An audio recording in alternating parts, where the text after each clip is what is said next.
Yeah. No, I mean, I think I'm into all of that sort of relaxation stuff because, I mean, nerves is definitely your biggest enemy, and I always get a bit nervous, as you should do as a performer. But I'm more worried about whether the equipment's going to go wrong on you.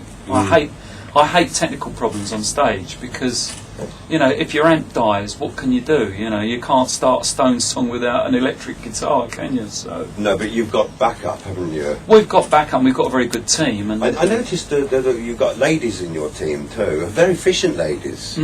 Yeah, I mean. No, it is impressive. You're set up, because I saw it when the audience had left, and we went back. We had a few drugs together, and they don't do that anymore. Not even the Who. It's just frightening. All that's out the window. So would you like a cup of tea? Although there was a bar on Sunday, I'll give them that. Oh well. Yeah. So, but we're going to play another one of Steve Elson's choices here as we move on to Cole's Corner. Is this someone that you... Well, it was a track I heard on a local radio station a couple of years ago, and I thought it sounded like an American record.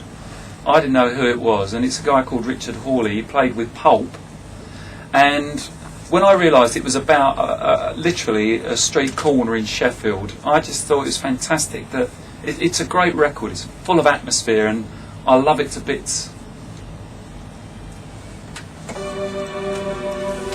I've got the right one, haven't I? Oh, she said, you're a radio presenter. I said, yeah, I've got Nick Dagger of the Counterfeit Stones coming in today, and I was going on about you. Yeah, I was really excited about it. There you go, that's a Steve Elson choice right here on the Quinn Show at Blast 1386. Time is certainly dashing by, and there's a couple of things I would like to get in just before we go, because Keith Richards' daughter Angie Richards turned up at one of your gigs. I think that was on the Itchy Fingers tour.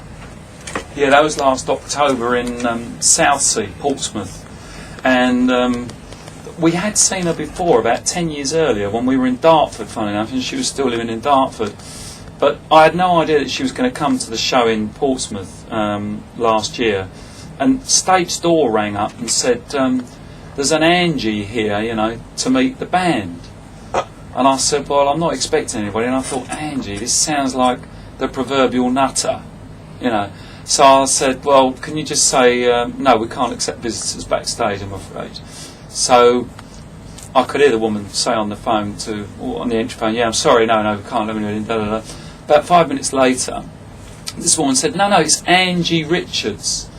So I was walking down these stairs at the back, and I just shouted down the corridor, I said, I don't care who it is. I said, I don't know an Angie Richards. We can't just have any old Tom, Dick and Harry coming backstage. And then I heard this woman say to this girl, who I hadn't realised was just around the corner, sorry, my love, but he says he don't know. No, I'm Keith's daughter. And I went, blimey, yes, it's Angie, yes. So I came rushing down the stairs. I said, I'm really, really sorry. She said, oh, no, I understand. Well, she would understand. Yeah, and she was...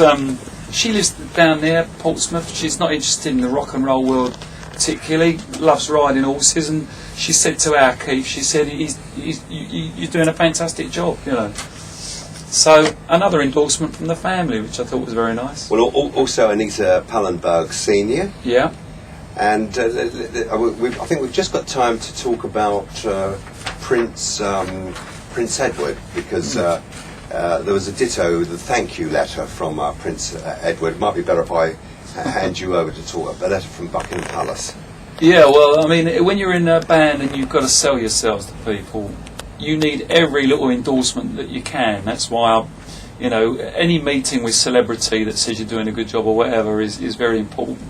Now, to get the royal approval is the seal. It's just fantastic. Will you be using that at all? Or? Well, I mean, side of the absolutely. Putting the crest on my lips. But what happened was we were asked to do a charity on the QE2 with Mark Knopfler and I can't remember who the other guests were, because this was about 10 years ago. Nice one, because they were massive then. Yeah, well, Knopfler did his bit, and then we went out, the Counterfeit Stones, and met him very briefly, Prince Edward and Sophie. I don't think they were married then.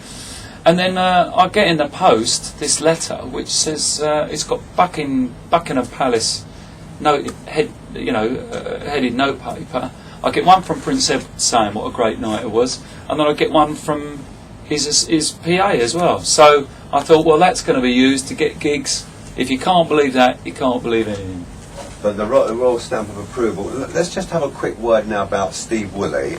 It's got to be my last question to you, because we've actually unfortunately running out of time now. But it's been an absolute joy. It really has. Am I holding the one with Satisfaction on there? No. No, that's my choices. Yeah, I'll get that lined up. Steve Woolley, the film man.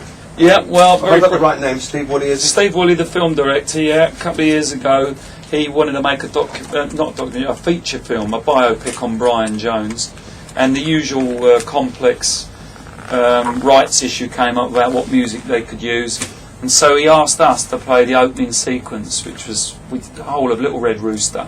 On the first take, he said, "Can you just change it a little bit because it sounds so like them, you're going to give me legal problems." But that was another great accolade that we were asked to do the theme music to the opening of a biopic. Right, number one, it's wonderful to see you again, and do keep the good work up. You're halfway through the tour. You can actually check out the Counterfeit Stones on the website there.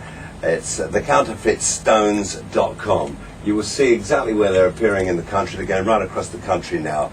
The Counterfeit Stones, the W's first.com. From me, Mike Quinn, really enjoyed you. The show is terrific. Their show is terrific, the Counterfeit Stones. The next one is at High Wycombe. That's on this Friday. Steve, thank you so much. Thank you. Bye, everyone.